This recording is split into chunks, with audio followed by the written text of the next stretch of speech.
जय माताजी मित्रों, हूँ मनीषाबेन आपनु स्वागत करूँ छुं अमिधाराकिचन में। तो आज आपणे बनावशुं चूरमा ना लाडू।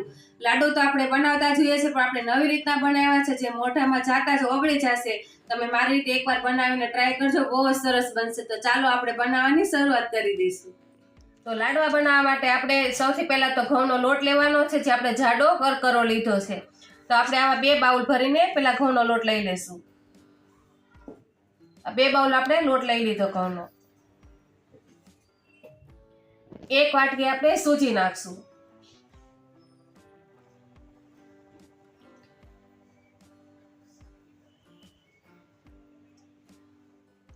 અને 2 ચમચી આપણે ચણાનો લોટ નાખશું।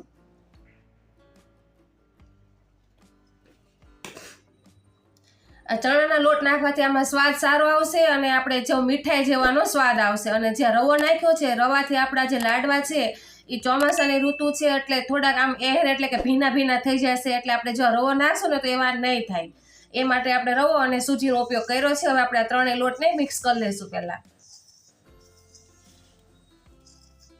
આ ત્રણેય લોટને આપણે મિક્સ કરી લીધા છે। હવે આપણે આની અંદર મોણ નાખશું। તો મોણ નાખવા માટે આપણે તેલ લીધું છે। આ તેલ આપણે સનફ્લાવર લીધું છે અથવા તો કપાસિયા લેવાનું। સિંગ તેલ ખાતા હોય તો એ નહીં વાપરવાનું, કારણ કે સિંગ તેલના તેલમાં વાસ આવતી હોય છે સિંગની, એટલે। તો હવે આપણે આમાં મોણ નાખી દઈશું। આપણે પહેલા અડધી વાટકી નાખશું અને પહેલા આ બધું મોણ છે બધું મિક્સ કરી લઈશું।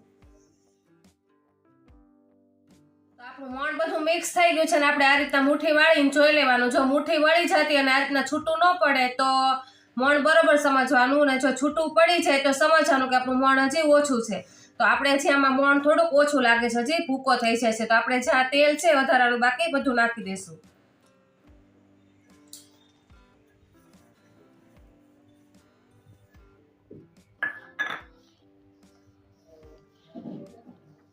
તો આપણું બધું મોણ છે બધું સરસ મિક્સ થઈ ગયું છે ને આ રીતના મુઠ્ઠી વાળો તો મુઠ્ઠી વળી જાય છે, એટલે સમજવાનું કે આપણું જે મોણ છે બરોબર સરસ થઈ ગયું છે। તો હવે આપણે એની અંદર પાણી નાખી અને લોટ બાંધી લઈશું। તો આપણે પાણી હુંફાળું ગરમ કરેલું છે એ આપણે આની અંદર નાખતા જશું અને લોટ બાંધતો જશું। લોટ આપણે એકદમ કડક બાંધવાનો છે, ભાખરી જેવો, એટલે થોડું થોડું પાણી નાખી અને લોટ બાંધી લેવાનો। તમે ગરમ પાણીથી લોટ બાંધશો ને તો આપણા લાડવા છે ને એકદમ પોચા બનશે।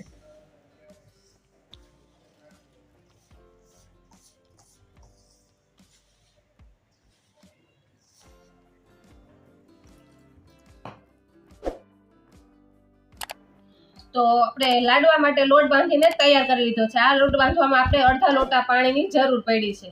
તો હવે આ પાણીને આપણે એક બાજુ મૂકી દઈશું અને આપણે આ લોટના મુઠિયા વાળી લઈશું। તો મુઠિયા વાળવા માટે આપણે આ રીતના થોડોક લોટ લઈ લઈશું અને 2 હાથથી આપણે આ રીતના પ્રેસ કરી દેવાનું।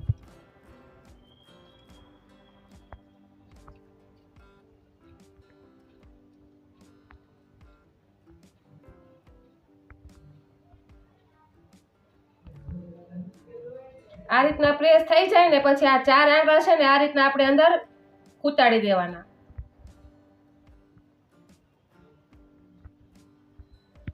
આ રીતના આપણે મુઠિયા બનાવીને એના તૈયાર કરવાના છે। આ રીતના કરશો ને એટલે મુઠિયા સરસ આખા તળાઈ જશે, કાચા નહીં રહે। હવે આ રીતના આપણે બધા મુઠિયાને બનાવી અને સાઈડ ઉપર થાળીમાં મૂકતા જશું।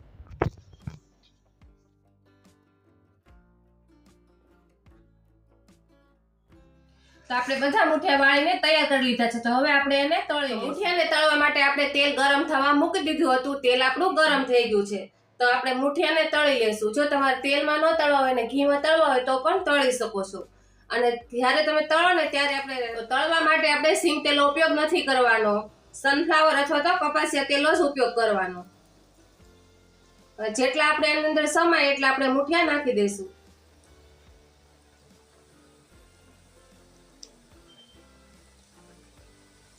ના મુઠિયાને આપણે ધીમી આંચે તળાવવા દઈશું।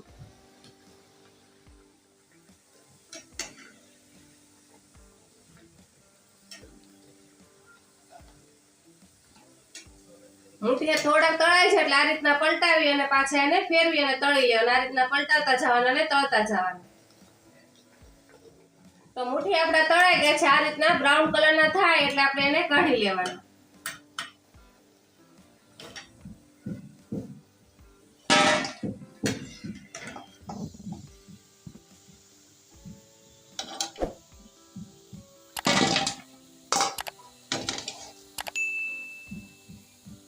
હવે બીજા મુઠિયાને પણ આપણે તળી લેશું.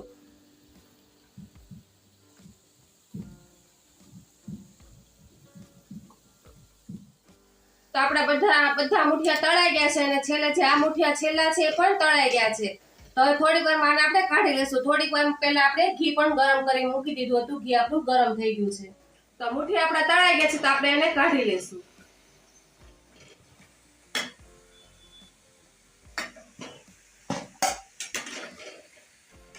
હવે ગેસ ને આપણે બંધ કરી દઈશું. આ મુઠિયા છે ને આપણે થોડીક વાર ઠંડા થવા દઈશું. આપણા મુઠિયા ઠંડા થાય ત્યાં સુધીમાં તમને પ્રોડક્ટ બતાવી દઉં.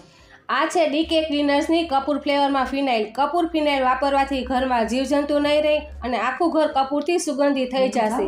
આ ભારતમાં પહેલીવાર બનાવેલી છે. આ હું પણ વાપરું છું અને તમે પણ એકવાર ટ્રાય કરજો. અને આની લિંક તને ડિસ્ક્રિપ્શનમાં મળી જશે. તો ચાલો આપણે આગળ જોઈ લઈએ આપણા મુઠિયા. તો આપણા મુઠિયા ઠંડા થાય ત્યાં સુધીમાં આપણે એક નાનું એવું બાઉલ લઈ અને એની અંદર ઘી નાખીને આપણે ડ્રાયફ્રૂટ તળી લેશું. તો આપણે થોડુંક એવું અંદર ઘી નાખશું ગરમ. ઘીને થોડું ગરમ થવા દઈશું. ગરમ જ છે પણ છતાં આપણે વાસણ મૂક્યું છે એટલે થોડું ગરમ વધુ થવા દઈએ. તો આપણું ઘી ગરમ થઈ ગયું છે તો આપણે અંદર કાજુ અને બદામના ટુકડા કરી લીધા છે. ડ્રાયફ્રૂટ તમારે મનથી તમારે જેટલા નાખો એટલા નાખી શકો છો. તો આપણે ડ્રાયફ્રૂટ આની અંદર તળી લઈશું.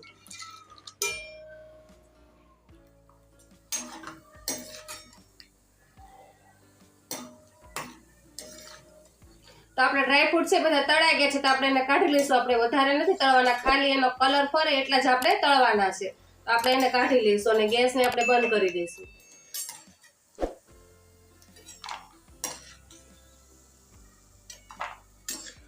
તો મુઠિયા આપણે અડાય એવા ઠંડા થઈ ગયા છે તો આપણે દસ્તાની મદદથી આ રીતના ભાંગી નાખશું.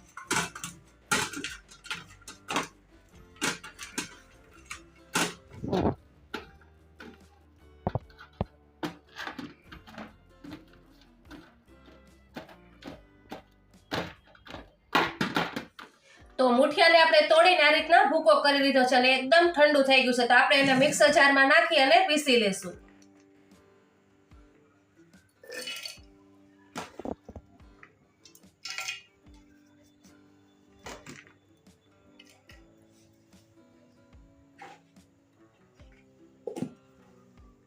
તો હવે આપણા મુઠિયા પીસાઈ ગયા છે. આપણે ખોલીને જોઈ લઈશું. તમે જોઈ શકો કેટલો સરસ ભૂકો થયો છે. આપણે આવો દળદળો એનો ભૂકો કરવાનો છે. તો આપણે એને હવે કાથરોટમાં કાઢી લઈશું અને આવી રીતના આપણે બધા મુઠિયાનો ભૂકો છે ને આવી રીતના ઝીણો ભૂકો કરી નાખશું. તો આપણે બધા મુઠિયા દળી અને સરસ આ રીતના ભૂકો કરી લીધો છે. તો હવે આપણે આની અંદર ખાંડ ભેળવવાની છે. તમે 350 ખાંડ આપણે મિક્સરમાં પીસી લીધી છે. આપણે આ બધું જોઈએ તો 700 ગ્રામ જેટલું છે તો એની સામે આપણે 300-350 ગ્રામ જેટલી ખાંડ વાપરવાની. આપણે 500 ગ્રામ ઘઉંનો લોટ લીધો હતો, 150 ગ્રામ રવો લીધો હતો અને 50 ગ્રામ આપણે ચણાનો લોટ લીધો હતો. તો હવે આ ખાંડ છે આપણે એની અંદર ભેળવી દઈશું. પછી તમારે વધુ ઓછી કરવી હોય ખાંડ તો કરી શકો છો. હવે આ ખાંડને પહેલા આપણે બધી ભેળવી દઈશું અંદર.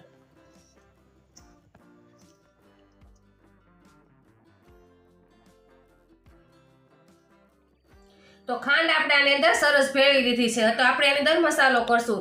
તો મેં જાવંત્રી લીધી છે, એલચી લીધી છે અને જાયફળ લીધું છે. આપણે જે એલચી છે એ 6 થી 7 નંગ લીધા છે અને ખાંડી લીધા. અને આપણે જાવંત્રી છે એનું નાનું એવું ફૂલ લીધું છે અને આ જાયફળ છે અડધું લીધું છે. આ બધો આ રીતના મસાલો તૈયાર કર્યો છે. બધો આપણે આની અંદર નાખી દઈશું અને આ મસાલો આપણે એકવાર મિક્સ કરી લઈશું. આ રીતના કોરામાં જ મિક્સ કરશો ને તો બધો એક સરખો મિક્સ થઈ જશે.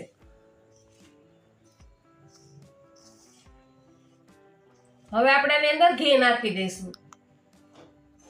તો પહેલા તો આપણે જે ડ્રાયફ્રૂટ તળ્યું હતું એ ઘી નાખી દઈશું અને હવે આપણે બીજું ઘી નાખશું. આપણે અત્યારે 500 ગ્રામ ઘી ગરમ કર્યું છે પણ આપણે બધું નથી નાખતા. પહેલા આપણે અડધું નાખી દઈએ એની કરતા અને આપણે બધું ભેળવી લઈએ પહેલા.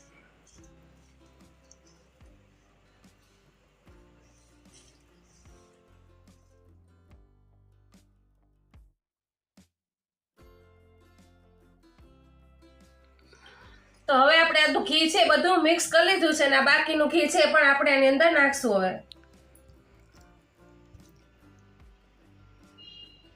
હવે આ ઘીને પણ આપણે મિક્સ કરી દઈશું.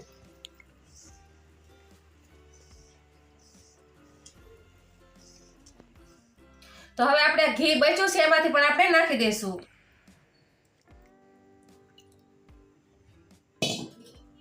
આપણે બધું ઘી આની અંદર નાખી દીધું છે.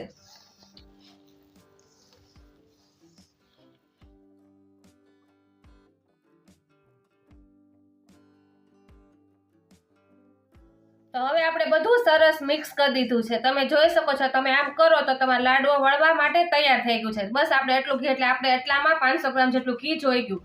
હવે આપણે આની અંદર ડ્રાય ફ્રૂટ નાખવા છે. તો આપણે તળેલા કાજુ બદામ છે નાખી દઈશું અને કિસમિસ લીધા છે એ નાખી દઈશું. આમાં તમારે વધુ ઓછું કરવું હોય તો કરી શકો છો અને બીજું ડ્રાય ફ્રૂટ નાખવું હોય તો તે પણ નાખી શકો છો. હવે આ ડ્રાય ફ્રૂટને આપણે સરસ મિક્સ કરી લઈશું બધું.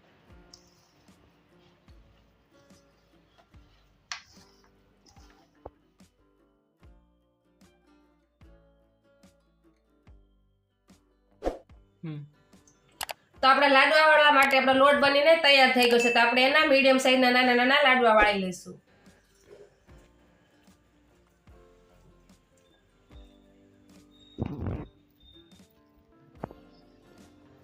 આ સાઈઝના આપણે બધા એના લાડવા વાળી લઈશું. તો આપણો લાડવો બનીને તૈયાર થઈ ગયો છે. તેની ઉપર આપણે ખસખસ લગાવી દઈશું આ બાજુ આ રીતના.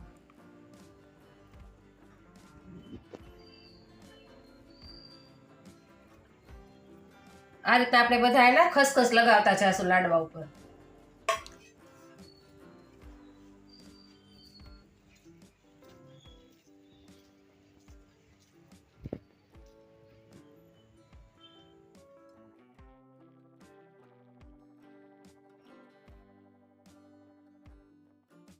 હવે આવી રીતે આપણે બધા લાડવાને તૈયાર કરી લઈશું.